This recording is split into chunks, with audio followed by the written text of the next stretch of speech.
Assalamualaikum. Yuk kita belajar mengenai inflasi.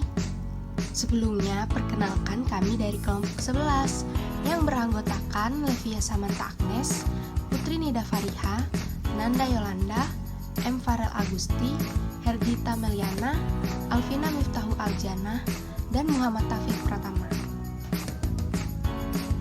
Oh iya, sebelum masuk ke materi yang lebih dalam, kalian tahu nggak sih apa itu inflasi? Inflasi merupakan suatu proses meningkatnya harga-harga secara umum dan terus-menerus. Jika kenaikan harga hanya dari satu atau dua barang saja, maka keadaan tersebut tidak dapat dikatakan sebagai inflasi. Secara garis besar, ada dua sumber utama terjadinya inflasi. Yang pertama dari sisi permintaan, dan yang kedua dari sisi produksi atau penawaran. Inflasi akibat dorongan permintaan atau demand pull inflation merupakan kenaikan harga terjadi karena dalam satu waktu terjadi peningkatan permintaan secara bersama-sama dan drastis. Kondisi ini biasanya terjadi pada saat menjelang hari raya dan tahun baru. Cost push inflation. Dari sisi produksi, ada tiga sumber terjadinya inflasi. Pertama, kenaikan biaya produksi. Kedua, produksi yang terhambat. Ketiga, terhambatnya kegiatan distribusi. Teori inflasi menurut pakar ekonomi terbagi menjadi 4. Yang pertama, teori kuantitas. Yang kedua, teori Keynes. Yang ketiga, teori strukturalis. Dan yang terakhir, markup model. Teori kuantitas. Teori ini mengatakan bahwa inflasi terjadi karena jumlah uang beredar lebih besar dari jumlah permintaan uang. Menurut teori Keynes, inflasi terjadi karena kenaikan jumlah permintaan yang tidak diimbangi dengan naiknya jumlah penawaran, yang mengakibatkan naiknya harga barang. Menurut teori struktural, inflasi terjadi karena produsen tidak mampu mengimbangi naiknya jumlah permintaan karena naiknya jumlah penduduk karena teknologi produksi yang masih sederhana. Dalam teori ini, dasar pemikirannya ditentukan oleh dua komponen, yaitu cost of production dan profit margin.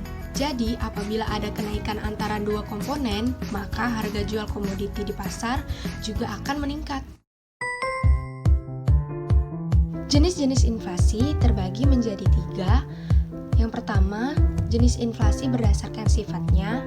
Yang kedua, berdasarkan asalnya. Dan yang terakhir, berdasarkan sebabnya.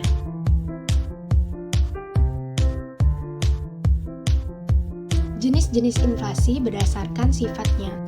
Pertama, inflasi ringan atau creeping inflation. Tingkat keparahannya kurang dari 10%. Kedua, inflasi sedang. Tingkat keparahannya sekitar 10-30%. Ketiga, inflasi berat atau high inflation. Tingkat keparahannya mulai dari 30-100% per tahun. Dan yang terakhir, inflasi sangat berat. Tingkat keparahan ini melebihi dari 100% per tahun. Jenis-jenis inflasi berdasarkan asalnya. Yang pertama, ada domestic inflation. Jenis inflasi ini berasal dari dalam negeri.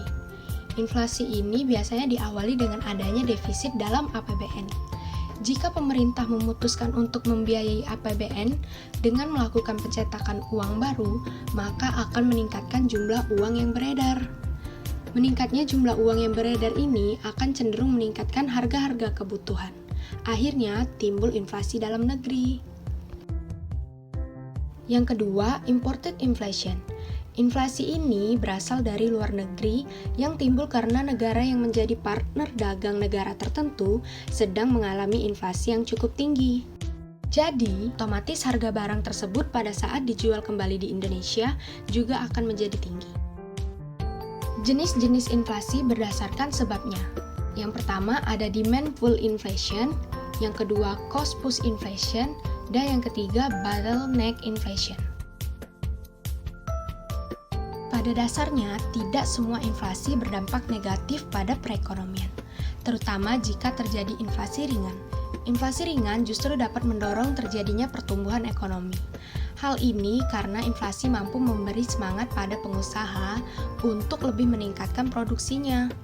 Pengusaha bersemangat memperluas produksinya karena dengan kenaikan harga yang terjadi, para pengusaha mendapatkan lebih banyak keuntungan.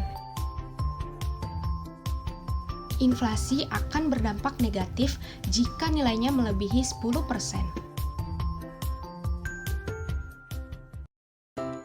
Adapun cara mengatasi inflasi. Cara mengatasi inflasi dengan mengeluarkan 3 kebijakan. Yang pertama, kebijakan moneter. Penetapan persediaan kas. Dalam kasus ini, Bank Sentral mengeluarkan kebijakan untuk meningkatkan batas minimum kas setiap lembaga perbankan di Indonesia. Alhasil, bank tidak bisa mengeluarkan banyak uang. Tujuan akhirnya adalah mengurangi jumlah uang yang beredar di masyarakat. Selanjutnya, diskonto. Bank Indonesia menerapkan kebijakan peningkatan suku bunga. Masyarakat jadi tergerak untuk menyimpan uang di bank, bukan untuk berbelanja. Akhirnya, uang yang beredar di masyarakat bisa berkurang. Selanjutnya, operasi pasar terbuka. Bank Indonesia menerapkan kebijakan ini dengan cara menjual surat-surat berharga kepada publik. Contoh yang paling mudah adalah surat utang negara atau SUN. Penjualan surat berharga akan menyerap uang masyarakat dan menekan peredaran uang. Hasilnya, laju inflasi bisa ditekan.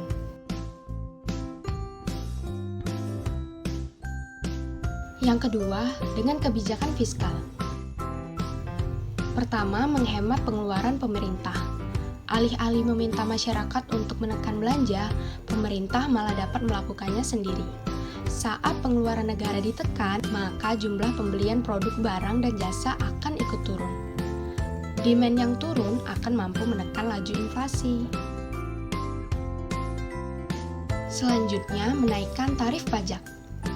Kenaikan tarif pajak akan turut mengurangi tingkat belanja masyarakat. Hasilnya, peredaran uang di tengah masyarakat berkurang dan harga barang berangsur-angsur kembali ke kondisi normal.